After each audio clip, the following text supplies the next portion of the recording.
Hi, friends. It's Sherry. I'm the author of The Lighthouse Guide, Love and Advice from a Fellow Human. And I wanted to record a follow-up to my video from the other day where I gave some advice about retraining our brains away from worry toward a positive outlook. And I realized after I had recorded and posted that video that for a lot of people, that step to envisioning a future that they were hopeful for was a big leap. So I wanted to back up a little bit and talk about the gratitude practice that has helped me envision that future I want for myself. So let's dive in.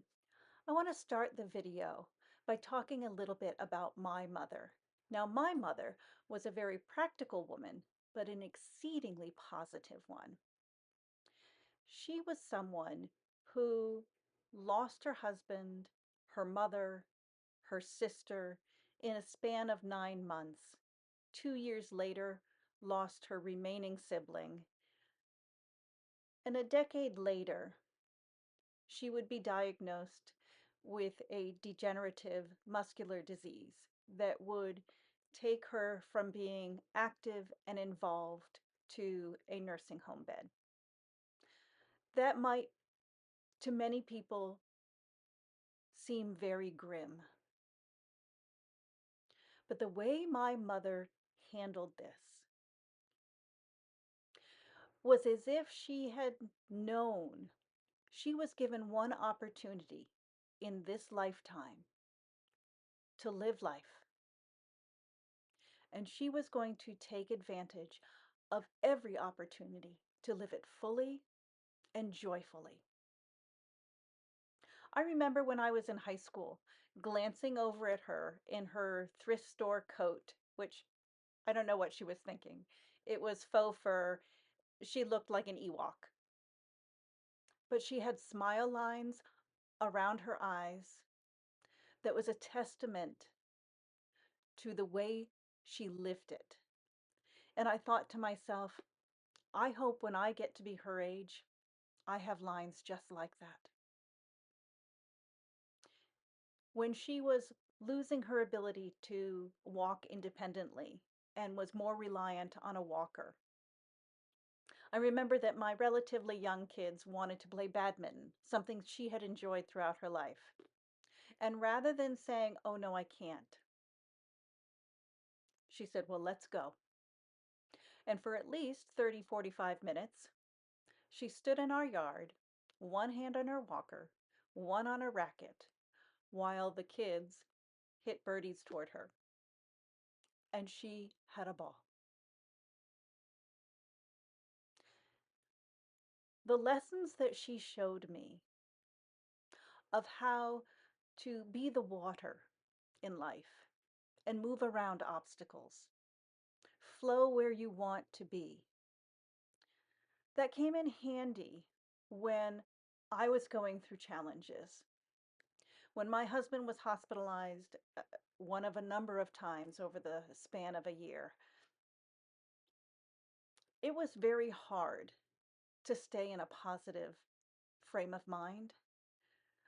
But I knew it was critical, not only for my own mental health and being able to carry on with what needed to happen, but because that's who I wanted to be for my own very young adult kids as they watch their father struggle. And it was a conscious choice as I lay down at night, scrolling on my phone to distract myself, to put down the phone, to be in a space of acknowledging that my feelings were big, my despair and my worry were great. But so was my gratitude. And so, in order to lull myself to sleep at night, I counted my blessings, as cliched as that sounds.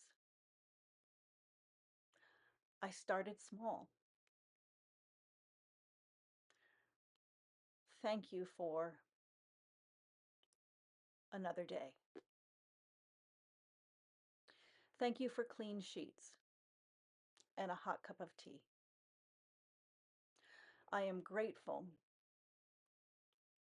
that the sun was out today.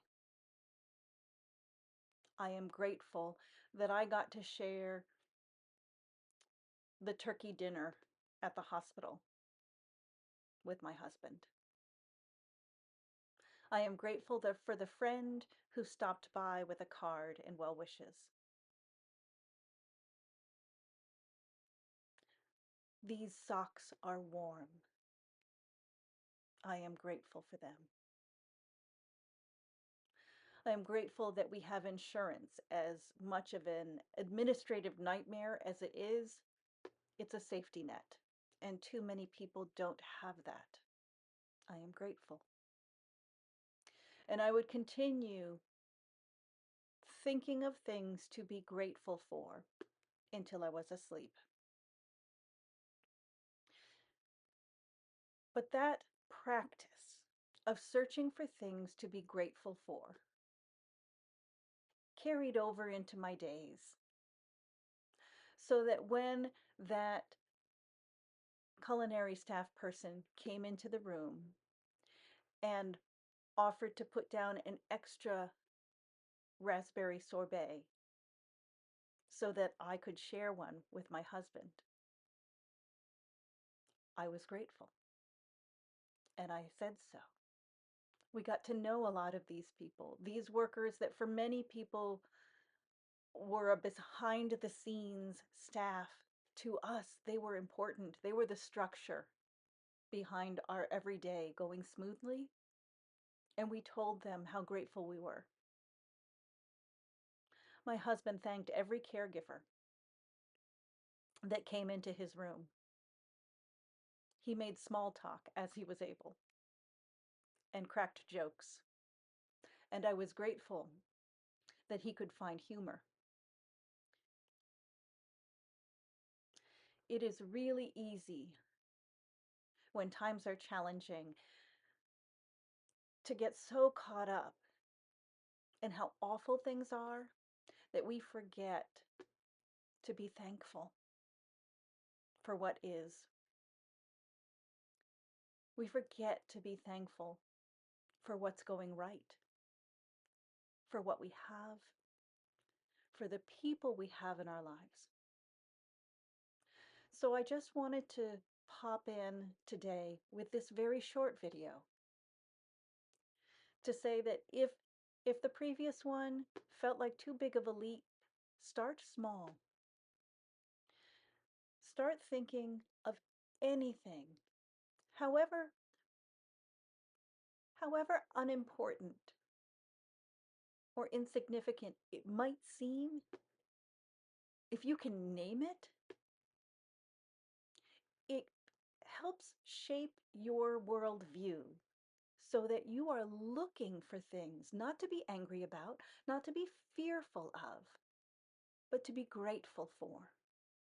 And that mindset will carry you through some very dark times. I hope this helps.